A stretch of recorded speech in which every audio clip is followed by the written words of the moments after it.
The late afternoon sunbathed the small suburban street in gold, the kind of warmth that usually made people roll down their windows and smile at strangers. But for Officer Emily Harris, this day was different.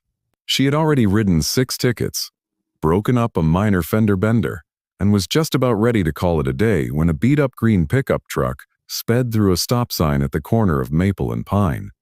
She sighed, hit her siren, and pulled the vehicle over.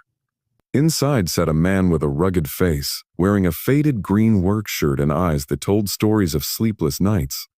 Beside him in the back seat sat a little girl with golden pigtails, clutching a stuffed rabbit that looked like it had seen better days.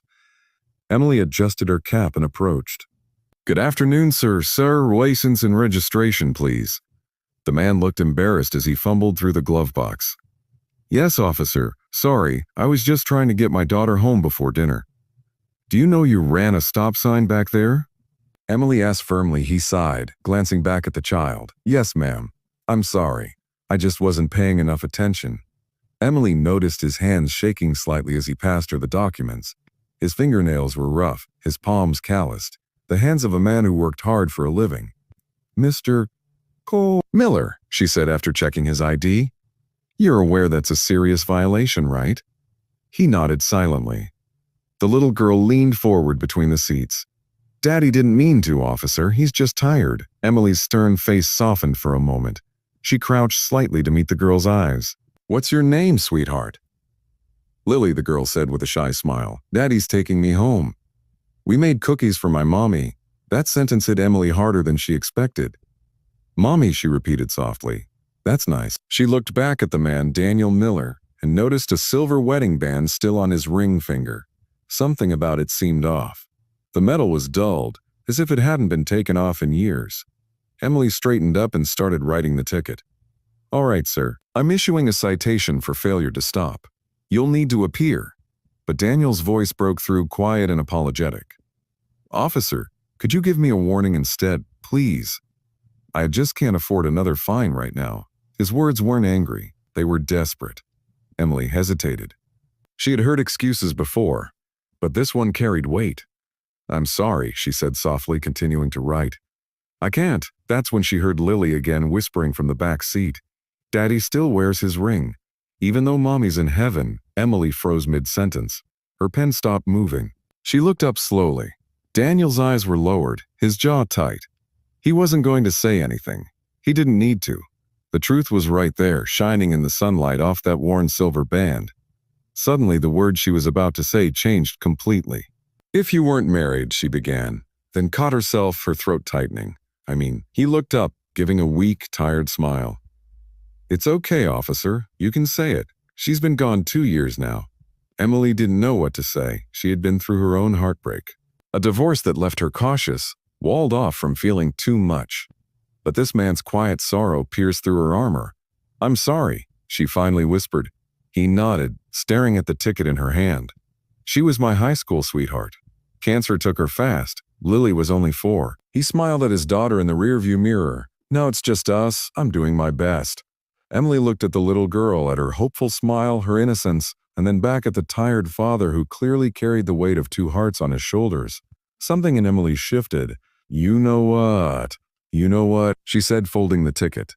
"I think we can make this a warning. But please drive carefully, Mr. Miller. Lily needs you." He blinked in surprise, gratitude flooding his expression. "Thank you, officer, really?" Emily smiled faintly. "Just Emily," she said softly. A week later, Emily couldn't shake the encounter. She found herself thinking about Daniel and his daughter more than she wanted to admit. The way he had smiled at Lily, the love in his eyes. It reminded her of what she'd been missing. Real connection. Then one evening while off duty, she stopped by the local park. Lily was playing on the swings, her laughter echoing across the field. Daniel was sitting nearby on a bench watching with the same quiet devotion. "Officer Harris," he said when he noticed. "Daniel," she replied, smiling, still running stop signs. He chuckled. "No, ma'am." Lesson learned. They talked for hours that evening about life loss, and how hard it was to keep going when the person you loved most was gone. Emily found herself opening up, telling him about her failed marriage, how the job had made her forget what happiness felt like. Daniel listened, really listened. It had been years since anyone had done that for her. As weeks turned into months, they started seeing each other more often. Coffee at the diner, walks in the park with Lily. Daniel never rushed things. He still wore his ring. And Emily respected that. Some love, she realized, doesn't end, it just changes shape. Then one evening, as the three of them watched the sunset over the lake, Lily reached out and took Emily's hand. "Daddy," she said with a grin, "can Officer Emily come to my birthday?" Daniel looked at Emily, his eyes soft. "I think she'd love that."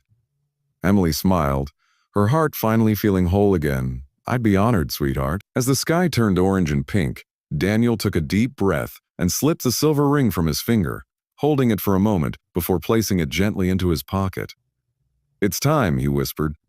Emily didn't say anything. She just took his hand. Months later, Emily, Daniel, and Lily stood together in front of a little white house with a garden full of daisies. It wasn't about replacing anyone. It was about healing, about love finding its way back through pain. And as Lily ran across the yard laughing, Emily looked at Daniel. And this time when she said, "If you weren't married," she finished the sentence with a smile. "I'd still have fallen for you anyway." Moral: sometimes love doesn't come when life is perfect. It comes when two broken hearts find the courage to heal.